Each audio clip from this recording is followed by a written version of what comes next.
Ahoy, everyone. Wyatt Claypool here, back to talk about Canadian polling. Today, I want to discuss the numbers in the context of a early election sometime in 2026, whether it's the spring, the summer, or the fall. Because it's very obvious, despite the vote on the budget, that the opposition parties do want an early election. They just didn't want an early election that coincided with Christmas because no opposition party wants to look like the Grinch party, ruining everyone's Christmas to talk about politics and campaign at their doors when everyone just wants to be with their families.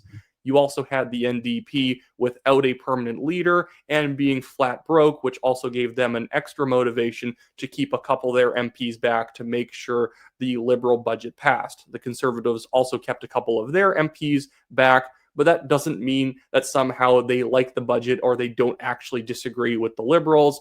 I know there are some more PPC aligned people out there saying the Conservatives betrayed everyone because two of their MPs didn't vote to defeat the budget. Well, even if both of the two abstaining Conservative MPs voted for it, the Speaker could have still broken the tie in favor of the Liberals. At the end of the day, it wasn't a good time for the Conservatives to go to an election anyways. They would rather take the Liberals on in the spring or summer when more promises are broken or when bad economic news comes out of one of the updates that the Liberal government does have to deliver. But right now, I want to talk to you about where the numbers currently sit. Because although the Liberals have an advantage, despite how confident they've seemed behind the scenes, I don't think they should want an early election. The December election would probably be their best chance of winning a majority, but things are much, much closer than they were during the last election. This is Angus Reid's numbers. They just show their chart over the last over the last year since January, with polling updates every couple of months. And what you see is in March 25th, which was a month before the election, they had the race slated as being 42% liberal, 37% conservatives. They got the numbers pretty close to the April election. I think they overestimated the liberals by a point and they underestimated the conservatives by a point. And considering that, the liberals shouldn't be sitting too comfortably knowing that back in September, the conservatives were in fact leading them by 2 points, and now they're only leading the conservatives by 2 points after a really bad news cycle for Pierre Poilievre. I'm not saying the news cycle was justified. It was the stupid floor crossing controversy where Chris D'Entremont left, and then the media played it up that there were going to be tons and tons of other MPs who may leave. Well, the book was kind of closed on that. Matt Genero was the only other person who was rumored as wanting to potentially cross the floor, and he just ended up saying he's going to resign sometime in the spring. And then two other conservative MPs from Quebec who were rumored to want to leave came out and said, no, we are absolutely not leaving. We are not traitors to the Conservative Party. And so that's all over. And despite that really bad news cycle for Poilievre, it wasn't fair, but it was the news cycle.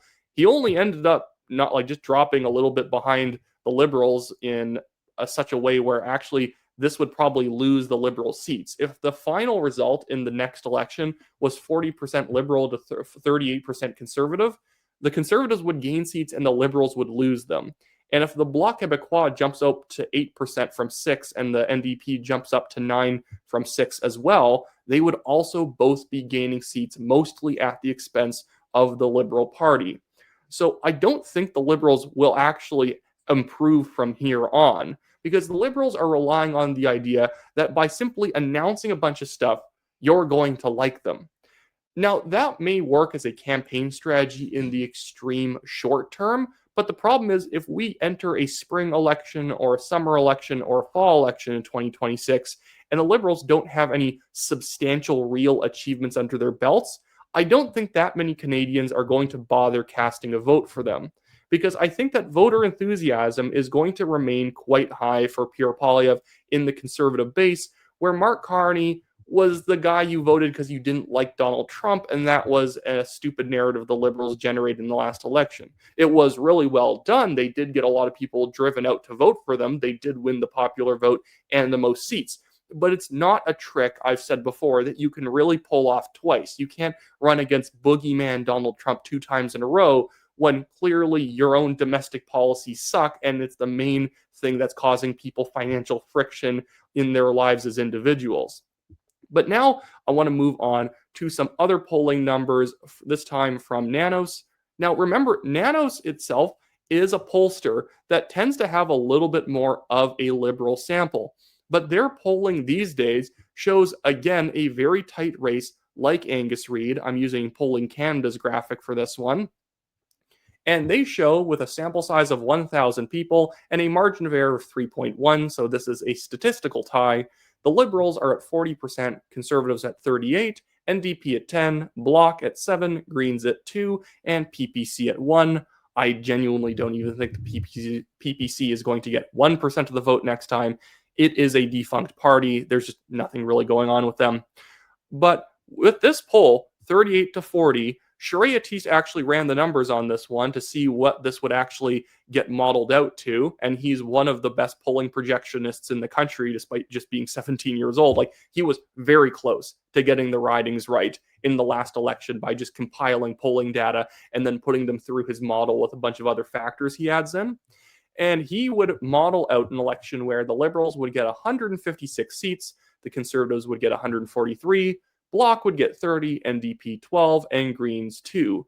That would mean the Liberals would lose 13 seats, Conservatives would lose 1 seat, Bloc would lose 8, NDP would gain 5, Bloc would gain 8, NDP would gain 5, and the Greens would gain 1. And that's what I've kind of been speculating would happen. I think the Conservatives could potentially pick up seats just in that particular model they were losing. But the Liberals are actually losing a lot of votes back over to the progressive left and to the Quebec sovereigntist left. Because by trying to make a budget that pleased everyone, Mark Carney did a fantastic job in pleasing nobody. The spending was way too high in order to convince former conservative voters who cast at least one ballot for Carney in 2025 that he is fiscally responsible. But he also cut too much around public employees and operating budgets to make a lot of the more progressive left voters who ended up abandoning the NDP in 2025 to vote for Carney to actually keep them around. I think a lot of those people are going to think, oh my goodness, he's too conservative. I have to go back and vote for whoever the NDP leader is going to end up being. And the NDP leader is really going to make a difference here. Because when you look at polling around who you prefer as prime minister, the NDP is woefully low because they are a first-rate non-entity right now. This was Nanos's polling when it came to the leadership of the country. Who would you like to see? Oh, sorry, I'm trying to find it. Yeah. Who would you like to see as prime minister? Now, Carney actually hits 50%. 50% of people want him to be the prime minister. Now, that's not very surprising considering that, heck, he just got elected as prime minister 6 months ago, and a lot of people taking these surveys will just default to say, well, I guess whoever just won should probably be the prime minister. But even then, as we see in the national numbers, it doesn't seem to matter very much. But the only thing I want to focus on is Don Davies' number. He's the interim NDP leader, and he's only polling at 4% for preferred prime minister. Now, again, I just said it doesn't really matter that Poilievre is falling below Carney. But the thing is with the NDP and why they need a very, very bombastic leader is, typically speaking, even though it's an impossibility pretty much that the NDP leader will be prime minister, typically in previous polls, even when Jagmeet Singh was the leader of the NDP would punch pretty high up in the preferred prime minister polls. Jagmeet Singh, although Nenshi would also basically poll exactly like Jagmeet Singh could get 18% or so. Pretty much anyone voting NDP would also say they prefer him as the prime minister. This is a poll where the NDP got 10 points and only 4% of people think that Don Davies should be the prime minister. So hopefully the NDP end up picking a very big personality who will end up sucking away a lot of the progressive left vote of the Liberals that they ended up stealing from the NDP in the last election. I would like to see it be Heather McPherson because she's not really going to do damage to Conservatives in the local area because Alberta, where she is a MP, is too conservative to really be affected by her being on the ground as the NDP leader. But she is so, she's very popular with the pro-Hamas, hyper-progressive urban crowd that I think she would do a lot of damage to the Liberals in the GTA, in the Vancouver area, in Montreal, all that sort of thing. anyways. But now I also just want to jump over to polling when it comes to issues. Now, I don't love the way Nanos does this. I like the way that that Abacus does it, where you get to pick a few different issues as your top issues, because no one really just has a single top issue. But in this poll, it shows that Trump and US relations as major issues for people continues to drop. Trump in the US has fallen to 17%. It's fallen by 1% since they last did a poll. Jobs and economy holds at 17. Inflation fell a little bit to 8. Healthcare jumped up to 8. Immigration jumped up to 7 from 5. Environment fell from 5 to 4. Debt and deficit fell from 5 to 4. Housing fell by 1 point. Education jumped up by 1 point, and crime is at 1. Now, again, I don't really like this particular way of polling top issues because I feel like people have a few top issues and making them decide on one kind of confuses people. But in Nano's polling, Trump and US relations used to be above 30%. This used to be a massive top issue. This is why the Liberals started winning the 55 plus voter. Now, if you're above the age of 55 and you're watching my show, you're probably conservative.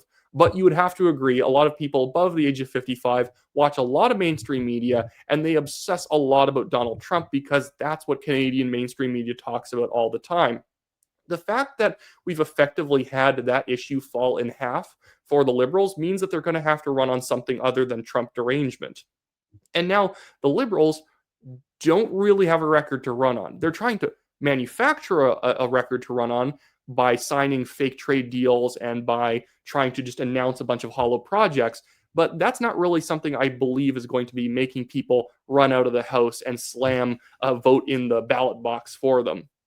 Now, I just want to jump over to this clip of Pierre Poilievre talking about Mark Carney on the economy. I think that this was sort of Pierre Poilievre positioning himself for the next election, talking about the hollow achievements of Mark Carney. And I think this is probably the right thing for him to do. He can't go too bombastic because you have to wait for the Liberals to really mess up to go in hard on them. But I think that this light mockery of the sort of gamesmanship, the showmanship of Carney is a good idea. What are Canadians getting for the 28 trips, 150,000 kilometers, enough to circle the world 4 times that the Prime Minister's billed back to Canadians? Well, he met with the Americans, and they doubled tariffs on our steel, aluminum, autos, and tripled them on our forestry. He met with the Chinese, who increased tariffs on our farmers and fish harvesters. He met with the Indians. They increased tariffs on Canadian peas. He met the Brits, and they're keeping their blockade on our beef. Why is it that whenever the Prime Minister gets on a plane, Canadians end up paying more tariffs abroad? We have good news for Canadians. Germany just signed a And of course, Mark Carney is not the one who tries to answer this question. $1 billion deal with Lockheed Martin Canada to support jobs right here in this country.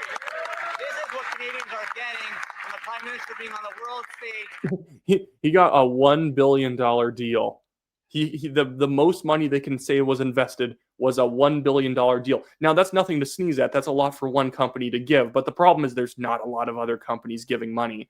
And the defense sector investing in Canada is not that shocking, considering it's a very much a government-driven industry. You don't have a lot of private armies around Canada. So if the Canadian government's willing to dump money into supporting the defense industry in Canada, they're going to show up. That's fine. That's an achievement. But I'm not sure if a lot of people are, again, running out of the House to like slam dunk a ballot in the ballot box because Lockheed Martin is setting up shop and doing $1 billion of extra business in Canada. Selling what Canada has to offer, it's about unlocking new markets and creating good jobs here in Canada. The Prime Minister billing millions of dollars for his high-flying trips around the world. 28 trips, 150,000 kilometers. Now is the time for a scorecard. The Americans have increased tariffs on Canadian autos, aluminum, steel, and lumber. The Indians have increased tariff on our peas. The Chinese increased it on our farmers, our fish harvesters. Now, allow me to introduce a comprehensive list of all the tariffs the Prime Minister has successfully had. Oh, and by the way, they're yelling at him because he is now introducing a prop into the House, and this is somehow bad. He's holding a sheet, and this is violative of the rules. Reduced on Canada.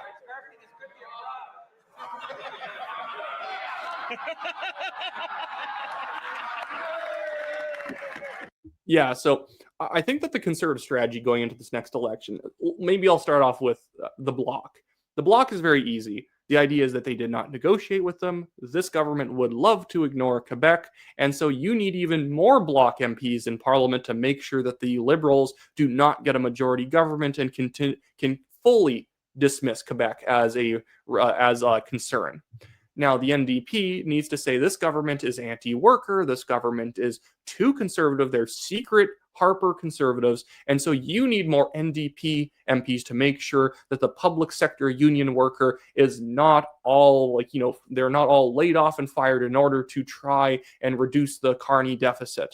Now, the funny thing is Carney blowing out the deficit, and that's where the conservatives can go after this guy for being a spendthrift fool, somebody who pretends like he's a big shot but doesn't actually know what he's doing, and being a complete weakling when negotiating with the Chinese, with the Americans, and with pretty much everybody else. Now, I don't think that you need like this hyper elbows up, fighty approach with the Americans. In fact, when you're dealing with Donald Trump, be nice, look for a win-win scenario, and basically try and be seemingly as Team America as possible. We're Canada, but we're cheering on America from the sidelines. That's what you end up doing with the Americans. But the conservatives can say that Mark Carney has been basically doing the worst of both worlds. He acts like a weakling at the same time he talks tough. He'll talk tough, tick Trump off, and then act weak in the aftermath and get absolutely nothing out of it, but give more concessions just to get back to the table. And so then the conservatives can also just go after all the hollow things he's been doing and the very peevish elitist character of Mark Carney. I know like there's people out there like Rupert Supermania saying you shouldn't attack Brookfield Asset Management. It's in fact a Canadian institution and a success story. No, it isn't. It's not like they're not. Are they evil? No. It's a company that's very much targeted the subsidy market, the grant market. Anytime there's government money going into an industry, Brookfield Asset Management is at the other side of the pipeline with their mouths open. They know how to line up in order to get into industries where you couldn't possibly fail because of all the taxpayer money being just absolutely launched into it. But the conservatives, in terms of the electoral map, I think need to focus on the GTA, digging into those suburban GTA neighborhoods, not downtown Toronto. They need to focus on southwestern Ontario, and they need to focus on places like Brampton and Mississauga by just having better candidates in those areas. There were far too many kind of pompous community leaders who ended up kind of using their sharp elbows to move themselves to the front of the line and try and woo Pierre Poilievre's people into appointing them, many of whom were not actually popular individuals in the area. There is a reason why in the riding of Brampton East, Jeff Lall, who ran for the PPC, doubled the PPC vote. Now, the PPC performed pathetically last election. They got 0.7% of the vote. But Jeff Lall took them from 2021, only getting 2.5% of the vote in Brampton East, so it was an underperformance compared to the rest of the country. He doubled the vote because there were too many Hindu candidates who ended up getting kicked out in Brampton and Mississauga, and many of them basically stayed home, or if they did show up, they voted for the PPC, to the point where if there was a Hindu temple in the polling district in Brampton East, if there was a Hindu temple in a polling district, the PPC was getting like 15%. Most Hindus didn't even vote, but if they did vote, they voted PPC just because they resented too many of their people getting kicked out. Now, I want open nominations, but just make sure you don't kick out people needlessly who didn't deserve it just simply because other people in the community basically said, well, we're not going to support you if you let that guy be the leader or be the candidate. And way too much of that went on. But that's what the Conservatives need to do in Brampton and Mississauga. So again, target GTA, target Brampton and Mississauga. And I know those are in the GTA, but it's a little bit different than like the York areas.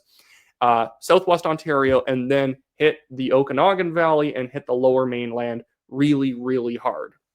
Anyways, well, that should be it for me today in this video, guys. No doubt I will be back someday with more comprehensive polling video. I'm out in Victoria right now working at the legislature for the One BC party. Hey, if you're in British Columbia, please look at the One BC party. Check us out. Join the party. We're actually conservative, unlike the BC Conservatives. But while I've been out here, I don't have my whiteboard with me and all that stuff. So it makes making videos a little bit more annoying. But hopefully you guys don't mind this. And hopefully just the sound of my voice is enough to make you watch, even if I get a bit boring. But with all that being said, thank you for watching. Like, share, and subscribe. And I'll see you all later.